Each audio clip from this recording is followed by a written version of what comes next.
Okay, so now I would like to welcome, actually, for the opening speech, Bonn has prepared a talk for us on the title of Hope for Development in the Time of Monsters. So please welcome Bonn Juego.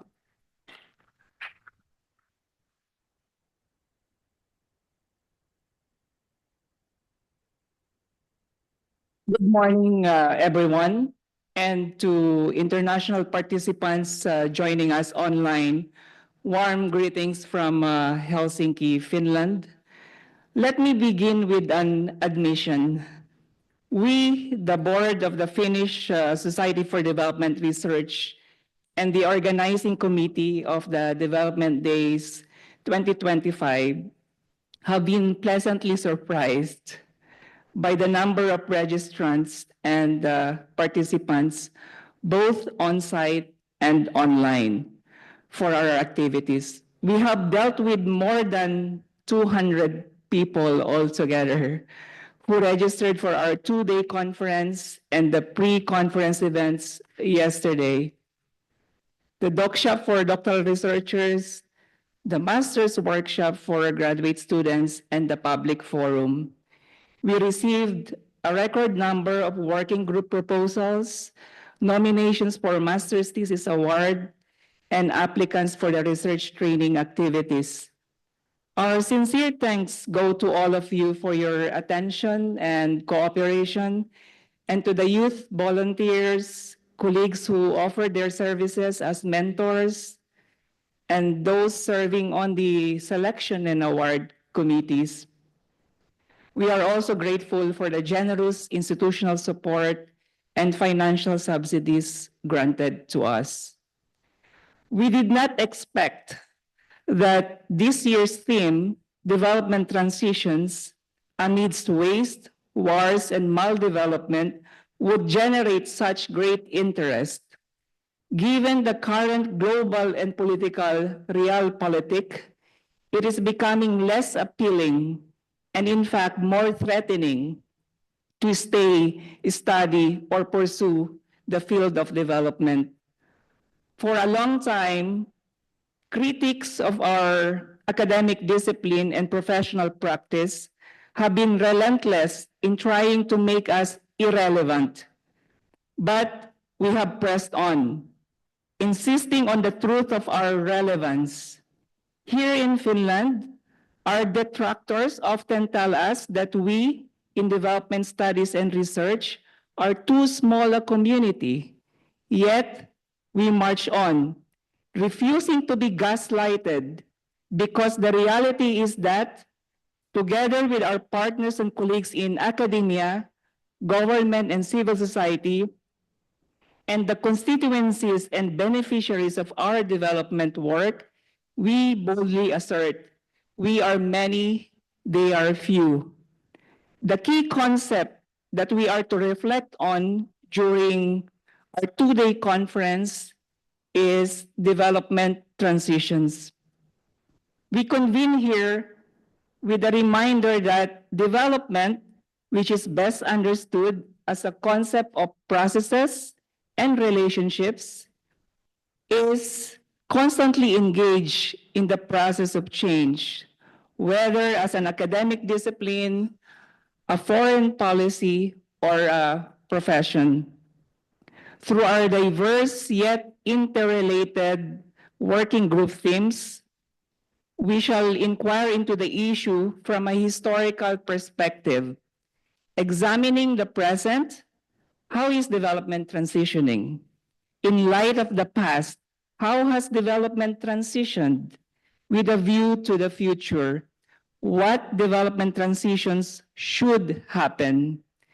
With Donald Trump's assumption of the US presidency in close alliance with ultra-conservative ideologues represented by his Vice President J.D. Vance and his circle of super-rich big tech billionaires led by Elon Musk, global development discourse and practice are undergoing a historic transition, dramatically unfolding before us. This period of transition is a moment of crisis. As such, can be a turning point whose outcome is open-ended. We are in an interregnum, or as is popularly quoted, the old world is dying and the new world struggles to be born. Now is the time of monsters. The past few weeks have been a time of monsters for the global development community, being haunted and assaulted by the Trump-Musk Hydra, using military-style shock and awe tactics and a scorched earth strategy against us. Trump and Musk started forcefully by shutting down the U.S. Agency for International Development, or the USAID, and insensitively undermining human rights and other foundational values associated with liberalism.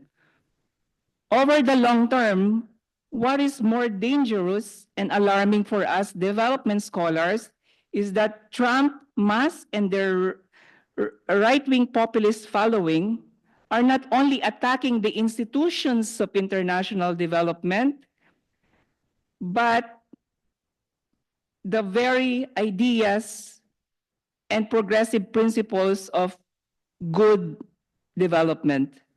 This ideological affront to our community also makes us realize how we have neglected the core function of development communication, which does not simply mean doing information dissemination, but raising consciousness of the public. Many of us in the tradition of critical development studies understand the historical geopolitics and geoeconomics of the US aid as a tool of the US empire for the West's continued colonialism and capitalist expansion into the resources and markets of their former colonies.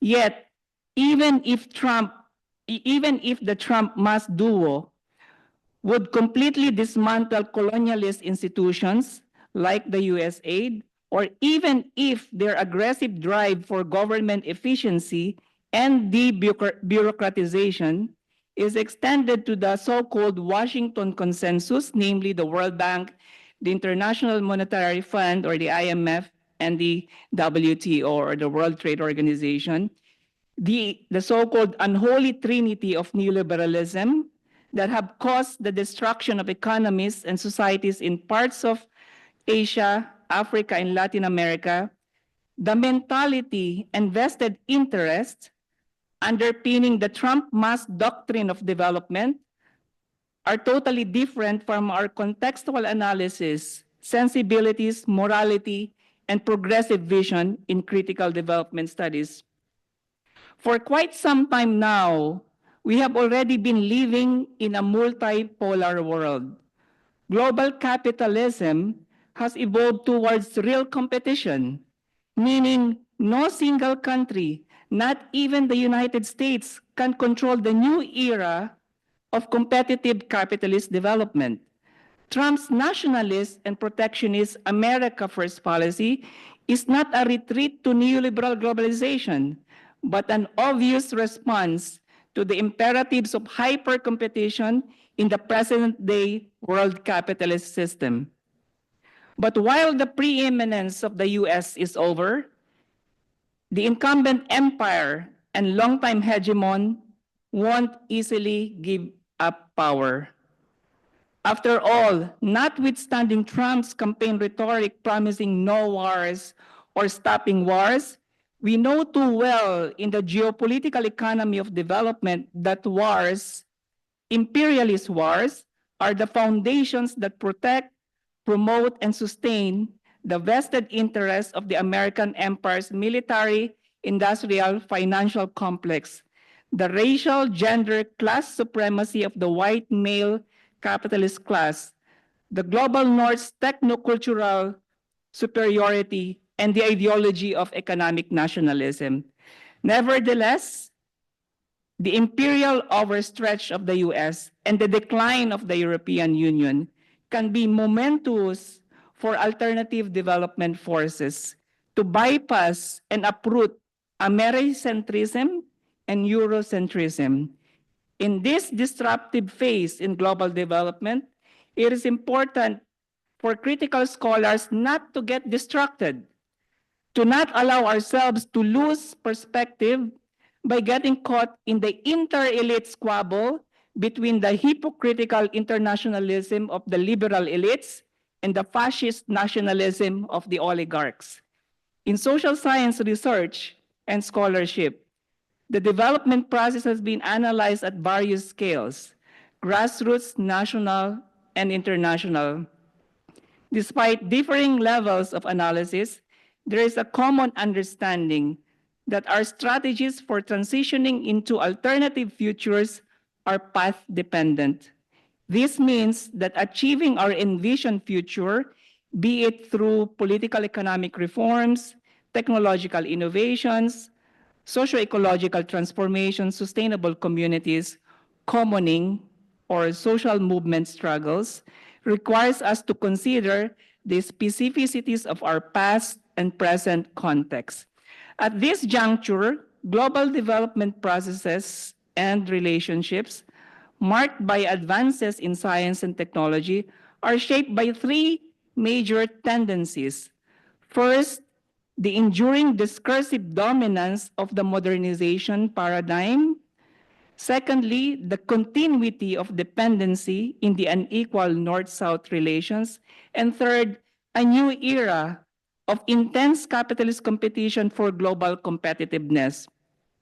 The coexistence and interaction of these three logics, capitalist modernization, dependency, and competition, simultaneously exist and interact in shaping today's world system. Yet, the fundamental challenges facing humanity persist. Development is transitioning, and it must continue to do so amidst the realities of waste, wars, and maldevelopment. Waste is conventionally interpreted in environmental sense, including the problems of climate change and extractivism.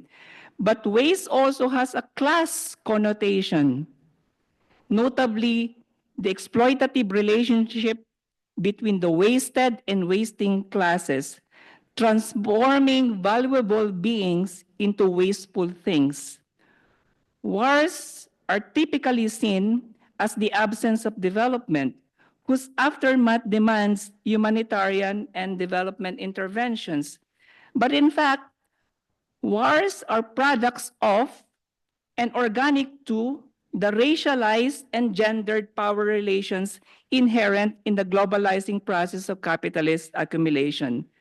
Maldevelopment is a deeper and more complex historical structural issue than the economistic view of underdevelopment. Maldevelopment reflects the post-colonial trauma caused by the history of imperialism's violent development. The intricacies of this convoluted phenomena encourage us to remain introspective and self-critical as development actors and development subjects ourselves. To this end, we are lucky to have our guest speakers, all coming from outside Europe, fellow researchers and scholars who will help us navigate these issues and possibly capture them into an appropriate theoretical and analytical framework. Our keynote speaker, Ali Kadri, is a leading scholar who has theorized exactly about our conference's theme, understanding the phenomenon of de-development or de-development, whereby the political economy of waste is intrinsically linked to the logic of capital accumulation, where surplus value is tremendously realized through imperialist wars, and to the process of metabolic social natural reproduction, which eventually results in the structural genocide of humans and nature. Our Kapuscinski lecturer, Alina Sajed, has made substantive contributions to studying anti-colonial thought and decolonization projects.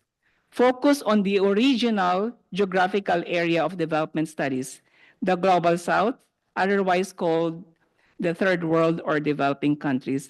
And for the plenary session tomorrow, we will have the fortunate opportunity to take a reflexive approach to the theory and practice of scholarship activism or activist scholarship, drawing lessons and inspiration from Manuela Pick, the recent recipient of the International Studies Association's Outstanding Activist Scholar Award, hopefully as a moral booster at these trying times for our development studies community and allied socio-political ecological movements. Oftentimes, our pursuit of development studies is associated with the principle of justice, and rightly so. But I believe that there's a shared virtue among all of us, development researchers, practitioners, and activists, that motivates us to keep moving forward to transition into our vision for alternative futures of human living together. That virtue is hope. Indeed, amidst a world thoroughly permeated with waste, wars, and maldevelopment, let us choose and act to be for hope. Again, welcome to the Development Days 2025 conference. Enjoy the engaging space for learning with one another, and let's have some meaningful time together. Thank you.